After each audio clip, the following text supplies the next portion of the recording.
Assalamualaikum warahmatullahi wabarakatuh. Alhamdulillah wassalatu wassalamu ala Rasulillah wa ala alihi wa ashabihi wa tabi'ina lahum bi ihsanin ila yaumiddin, amma ba'd. Para pelajar yang dirahmati oleh Allah sekalian, pertamanya kita bersyukur kepada Allah Subhanahu wa taala kerana kita masih lagi dipanjangkan usia oleh Allah Subhanahu wa taala untuk meneruskan sesi pembelajaran kita ini dalam suasana PKP ini, insya-Allah. Saya minta para pelajar tahun 3 untuk membuka buku Kaffah Fiqh Salah. Fiqh Salah. Pelajar tahun 3 Fiqh Salah, buku Kaffah. Dan boleh buka pada muka surat 33. Di atas tajuk yang ke-8, adab-adab ketika azan dan iqamah. Kita dah bincang dahulu dan kita telah memahami tentang pelaksanaan azan dan iqamah. Dan insya-Allah pada hari ini kita akan bincang tentang adab-adab ketika azan dan iqamah. Bismillahirrahmanirrahim. Para pelajar boleh ikut saya sama-sama untuk membacanya. Firman Allah Subhanahu wa taala, "Ya ayyuhallazina amanu idza nudiya lis-shalah min yaumil jumu'ati fas'au ila zikrillah wa zarul bai'. Zalikum khairul lakum in kuntum ta'lamun." Suraqallahul azim. Sekali lagi, firman Allah Ta'ala, "Ya ayyuhallazina amanu idza nudiya lis-shalah min yaumil jum'ati fas'au ila zikrillah wa zarul bai'. Zalikum khairul lakum in kuntum ta'lamun." Maksudnya, wahai orang-orang yang beriman, apabila diserukan azan untuk mengerjakan solat pada hari Jumaat, maka segeralah kamu pergi untuk mengingati Allah dan tinggalkanlah jual beli. Yang demikian adalah baik bagi kamu jika kamu mengetahui. Suratul Jumaat ayat 9. Baik, berdasar kepada firman Allah Subhanahu wa taala ini, para ulama menyimpulkan beberapa perkara penting bila berlakunya seruan azan. Itu yang dikatakan adab-adab ketika azan.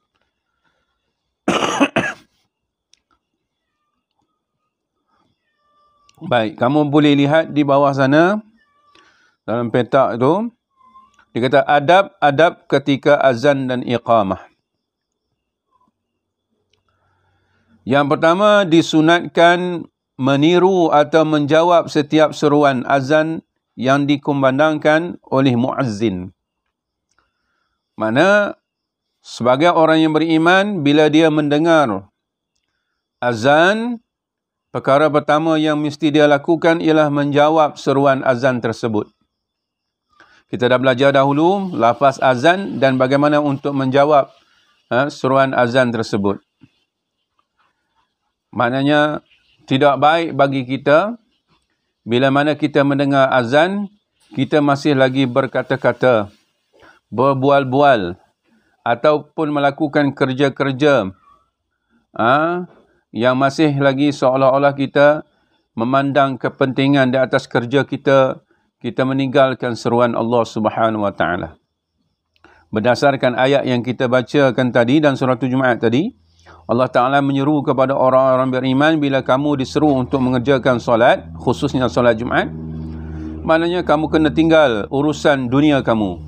Wazarul bai', urusan jual beli kamu, tinggalkan. Kerja-kerja kamu kena kamu tinggalkan. Itu lebih baik.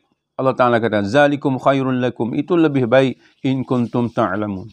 Jika kamu mengetahui akan kelebihan orang yang menyahut seruan azan. Lebih-lebih lagi bukan sekadar dia bersolat, tetapi dia bersolat secara berjamaah. Ada hadis Nabi SAW yang menyebut, bila mana azan dikumandangkan oleh muazzin, tetapi kita tidak memperdulikannya, kita tidak menjawab azan tersebut, ataupun kita masih dalam keadaan berbaring-baring lagi ketika suruhan azan dilaungkan. Nabi kata kemungkinan takut kita ini bila mana hampir nak mati, maknanya bila hampir kepada sakratul maut, kita tidak mampu untuk melafazkan kalimah syahadah kita dengan Allah Subhanahu wa taala. Kenapa? Karena kesan daripada kita tidak bersedia untuk menyahut seruan azan tersebut. Kita masih lagi berleka-leka atau bercakap-cakap ketika seruan azan yang dilaungkan oleh muazzin. Baik, adab yang kedua, bila mana kita mendengar azan, ialah membaca doa selepas azan dan iqamah. Sama ada azan atau iqamah, adalah sebaik-baiknya kita membaca doa azan dan iqamah. Dan adab yang ketiga, bila mana kita mendengar azan, ialah kita bersegera mengambil uduk. Iaitu kalau kita tidak ada uduk, kita bersegera untuk mengambil uduk ataupun air semayang untuk bersembahyang. Itulah adab, 3 adab terpenting bila mana kita mendengar azan. Baik, mana dia lafaz azan dan menjawab azan? Lafaz azannya Allahu Akbar, Allahu Akbar. Jawapan yang sama iaitu Allahu Akbar, Allahu Akbar. Lafaz azan, asyhadu an la ilaha illallah. Jawapannya, asyhadu an la ilaha illallah. Lafaz azan, asyhadu anna Muhammadar Rasulullah. Kita menjawab dengan asyhadu anna Muhammadar Rasulullah juga. Baik, lafaz azan, hayya 'alas salah. Kita jawab dengan la haula wala quwwata illa billahil aliyyil azim. Hayya 'alal falah. Kita jawab dengan la haula wala quwwata illa billahil aliyyil azim. Baik, pada lafaz solat subuh, as-salatu khairum minan naum, kita kena jawab sadaqta wa bararta. Dan kemudian Allahu Akbar, Allahu Akbar, kita kena jawab dengan Allahu Akbar, Allahu Akbar. La ilaha illallah, pada lafaz azan kita jawab dengan la ilaha illallah. Cuma 2 tempat sahaja, termasuk lafaz azan pada subuh, 3 tempat sahaja yang berbeza pada jawapannya. Baik, para pelajar diminta untuk melancarkan lafaz azan dan iqamah, dan untuk menjawab suruhan azan tersebut, kena tahu jawapan kepada suruhan azan dan iqamah tersebut. Seterusnya di bawah sana, doa selepas azan dan iqamah. Mana dia doa? Sebaik-baik selepas azan atau iqamah kita berdoa.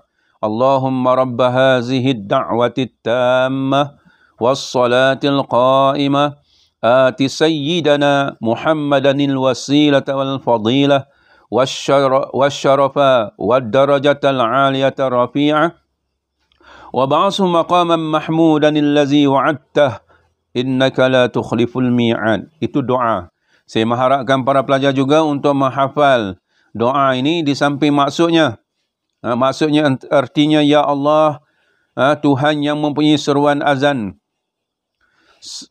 yang sempurna dan solat yang akan didirikan, anugerahkanlah kepada Nabi Muhammad SAW kedudukan yang tertinggi dalam syurga, dan anugerahkanlah kepada baginda keutamaan, dan kurniakanlah kepada baginda maqam kedudukan yang terpuji yang telah engkau janjikan. Sesungguhnya engkau tidak memungkiri janji. Baik, saya mengharapkan para pelajar untuk menghafal lafaz azan dan jawapan azan tersebut serta doa selepas azan. Di samping itu, para pelajar dikehendaki untuk menyiapkan latihan pada muka surat 35 dan 36. Aktiviti 1, padankan lafaz ketika menjawab seruan azan. Aktiviti 2, nomborkan lafaz menjawab iqamah di bawah ini bertepatan dengan seruan iqamahnya. Kita dah belajar dahulu sebelum ni, lihat balik. Baik, pada aktiviti 3, bulatkan segala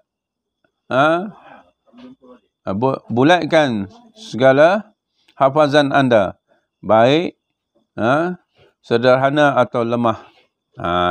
Ini berdasarkan saya suruh kamu menghafal lafaz-lafaz azan dan iqamah tersebut. Sekadar itu untuk pelajaran kita pada hari ini. InsyaAllah saya mengharapkan para pelajar dapat melaksanakan tugasan yang saya berikan. Sekadar itu, wabillahi taufiq wal hidayah. Wassalamualaikum warahmatullahi wabarakatuh.